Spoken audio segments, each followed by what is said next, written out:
What's up guys, I'm going to do a quick video recapping and reviewing and discussing chapters 652 to 654 of Naruto. I'm doing this video despite it being like 661 of Naruto already because of those fans who actually enjoy reliving these chapters and my personality.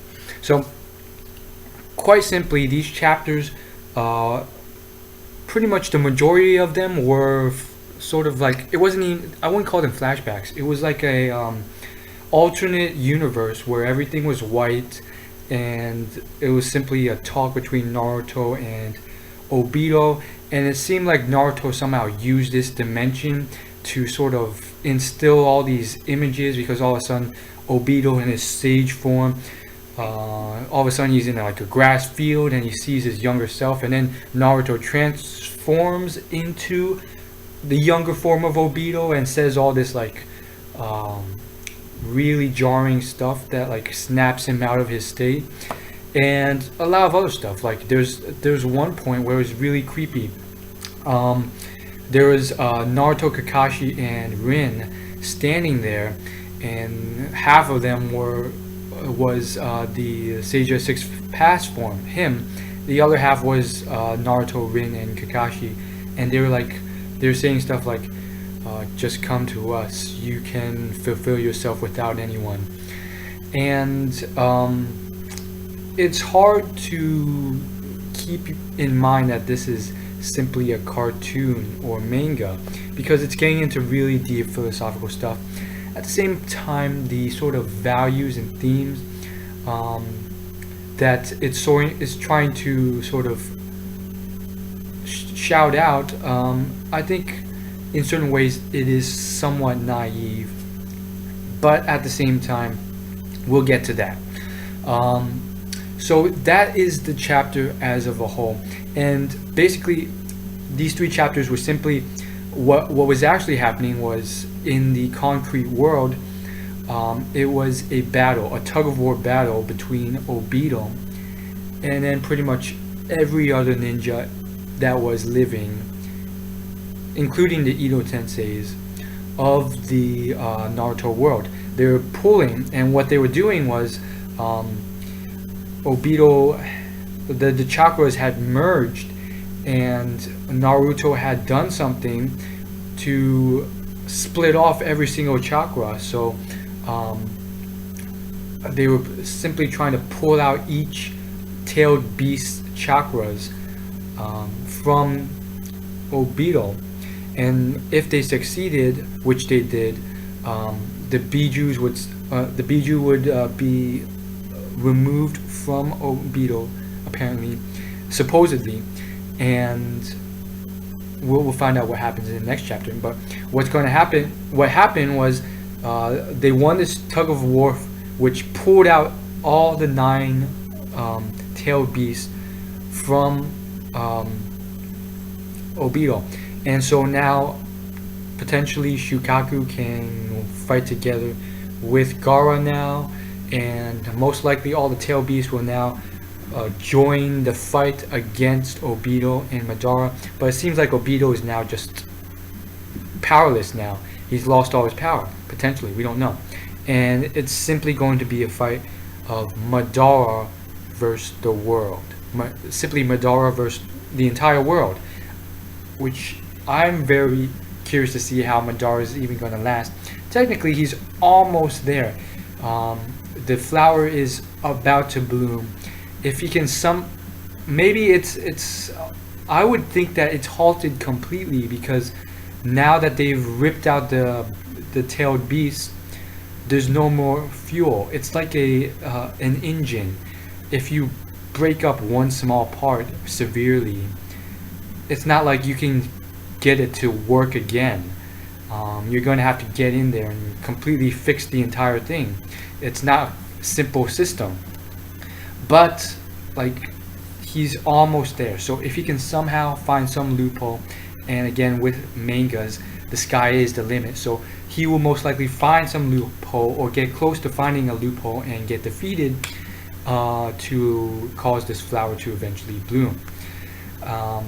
And so these 3 chapters were essentially they were Naruto somehow getting into Obito's subconscious and sort of pointing out more than convincing Obito that he is still his former self, and giving proof and facts as to why he should return to his former self, and that these aren't the values he's really aiming for or pursuing, and what he's fighting for is wrong according to his old self's beliefs, and this is not what the girl Rin, who he's fighting for, that's not what Rin would want at all.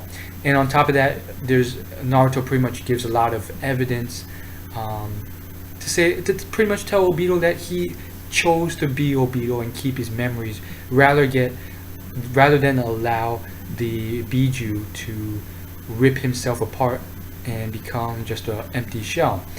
And yeah, pretty much what happened was Obito suppressed the Biju so he could retain his memories and consciousness, which is quite a feat. I mean, that's hard enough on any of the tailed beasts.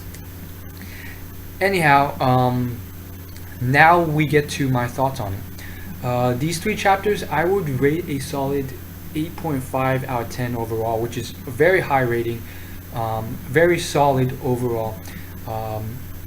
And I guess the only snippets that I didn't really like was just the whole idea behind it. I don't get me wrong, a lot of the stuff I like, a lot of the themes and things that Naruto is enforcing and bringing across on Obito, I very much like. But if I had to choose a couple things that I didn't like, there's definitely some I have to pick out. And let me just elaborate on what I did like. I like the whole idea with Naruto standing there with the entire crowd behind him, very reminiscent of other flashbacks where Naruto was the theme, and he saw himself alone, staring off into a crowd of people, and then Obito sees his former self in the crowd as well. A lot of abstract sort of stuff. I really like that, and the whole employment of Naruto holding out his hand and turning into Rin, I think, and then eventually turning into the younger Obito, and then the whole flashback with Rin pulling Obito. And it pretty much seems like Naruto has now, he knows all of Obito's memories and understands it. Is that true? Maybe not. Maybe he has only absorbed those simple flashbacks that we did see. Maybe he has no idea about what happened after Obito almost died, and Madara the whole interaction with Madara. Maybe he doesn't know that. But it's clear that only Naruto knows this. So the whole thing is that, here's the whole thing. I really think that the only reason that Obito lost that tug of war was because he let it happen. He let it happen. Subconsciously, he let it happen. His final piece of dialogue in the final chapter was, "How could I have lost to him?" or something like that. And I really think that subconsciously he let it happen on purpose. If you read through the chapters, you could tell that Naruto was slowly getting through to him, and he's pretty much realized that what Naruto was saying was true, and that this wasn't what he truly wanted, and it was simply all a joke. And quite frankly, that's what happened. But the sad part is Naruto still thinks that Obito still deserves punishment for what he did, and the entire thousands of ninjas didn't get to see what just happened, and they don't know that Obito sort of defeated himself, and it wasn't really them that defeated him. It was Naruto egging Obito on, but it truly was Obito who, in the end, gave it up on his own terms after realizing that this wasn't what he wanted. And so it's kind of sad, because what's going to happen is Naruto... Sorry, there's a freaking helicopter. What's going to happen is that Naruto... I mean, they're all going to be mad at Obito, thinking he's pure evil when he's truly not. Hopefully Naruto will be able to convince these ninjas once this whole war is all over and done with. And again, I forgot to mention this in the last review on 651, but again, I really do like the whole interaction and integration of all these different techniques that probably will never happen again in Naruto history. The whole integration of the Susanoo and Kyuubi and everything like that probably won't happen again, because the circumstances needed to produce it takes a lifetime in specific circumstances. You need an eternal Manchkyou, and you need a Jinchuriki, Kyuubi Jinchuriki, who's good at what he does, and they both have to learn specific techniques like the Rasengan well, and you combine it all together. This will very rarely happen again. It's similar to Dragon Ball Z and the fusions. Those will rarely ever happen again. And so it's very cool. But at the same time, I guess the whole aspect of the whole 3 chapters and the idea behind it, some of the ideas and themes introduced and sort of put forth by Naruto to Obito were naive in certain ways, and this is what I was getting at. If I had to say why I didn't like it, was just that the naive was the ideas were sort of naive. For instance, the whole thing with, again, this was sort of creepy, but you have Obito standing there in his sage form, looking at behind him at 3 half normal, half sage form beings, which were essentially Rin, Kakashi, and who's the last one? Whoever the last one is, himself, the younger form of himself, and half of them were normal, and then the other half was the adult form of him, and it was kind of creepy. It was abstract as heck, and don't worry, I've seen worse. And then he looks forward and he sees like the forest, the fields, and the younger form of himself holding hands with Rin, and then Kakashi standing in the background, and then those two saying something, and they were pretty much battling with the 3 in the background. And the whole idea was that the 3 in the back were pretty much saying, you don't need all this to fill that void. All you have to do, all you need is yourself. And the people in front, not Naruto, the younger form of Obito and Rin were saying, come with us, you don't need to do this, return to how you used to be, and what you need is just friendship and love and so forth, which is a common theme throughout this. And basically Obito is battling between finishing this sort of dream world or friendship and moving on and letting go of Rin and facing reality and making friends and having love. Quite honestly, it's not that naive, but it's not that simple in real life. And I would equate it to sort of people who live in a dream world. They spend all their time escaping reality in a way, whether through video games or manga or some other form.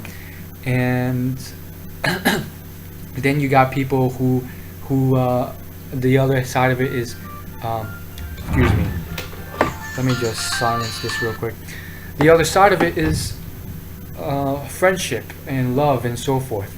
And my perspective is that you need the former, what Naruto's going towards, and you can't really fill this void with something like that and just being yourself. And it's a theme that a lot of people will just pass over and not really notice, but it's really true, and you really got to sort of stick with it yourself if you want to advance in life in general. Otherwise, you yourself in reality could simply be stuck like Obito is, and that could suck balls, okay? what Obito and Madara are planning, having lived through very emo, dark lives, um, is a dream world, a fake world. You're pretty much living in your dreams, sort of like those guys in Inception.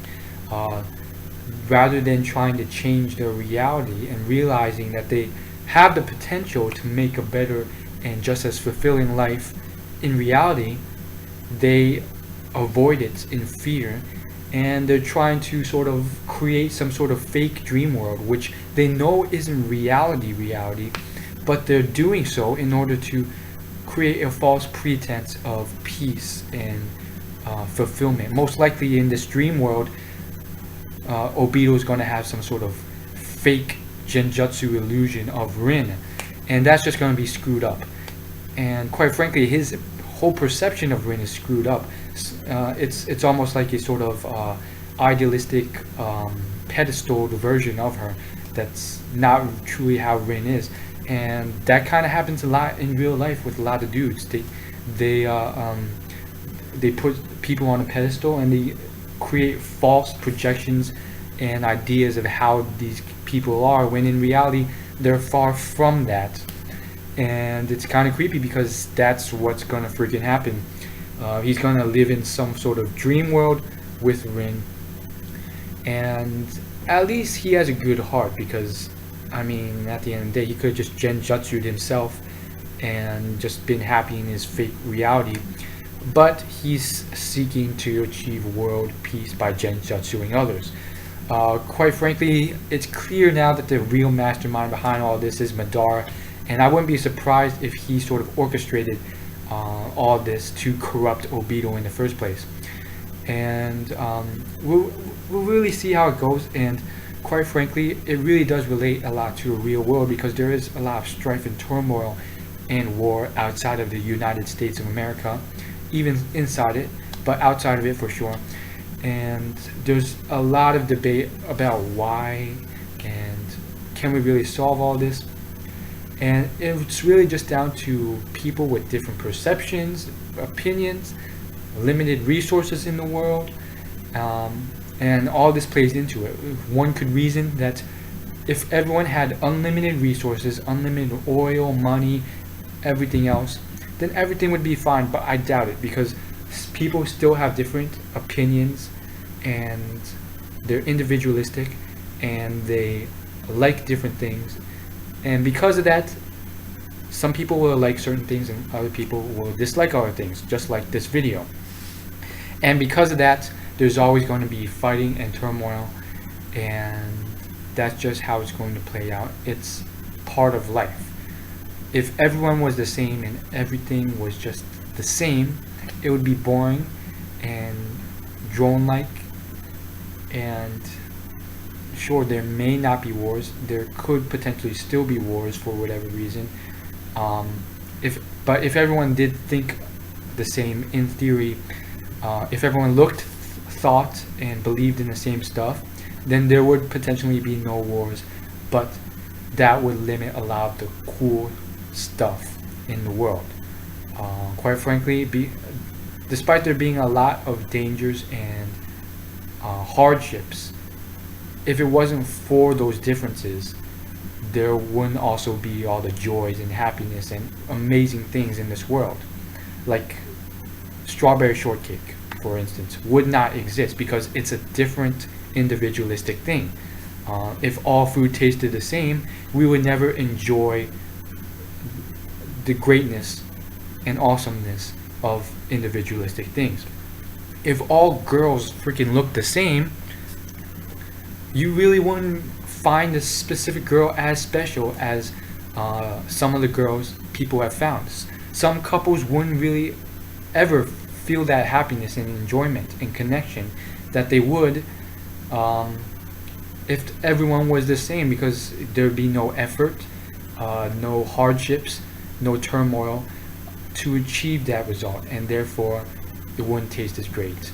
And so yes, I've gotten pretty philosophical here, but the whole idea is that water or any sort of drink wouldn't taste as good if you didn't have to go through all the hardship to attain it. That's all I have to say today. As always, like, favorite, comment, and most importantly, subscribe for more in the future. Leave a comment if you watch all 20 minutes of this. I'd greatly appreciate it. See you guys later.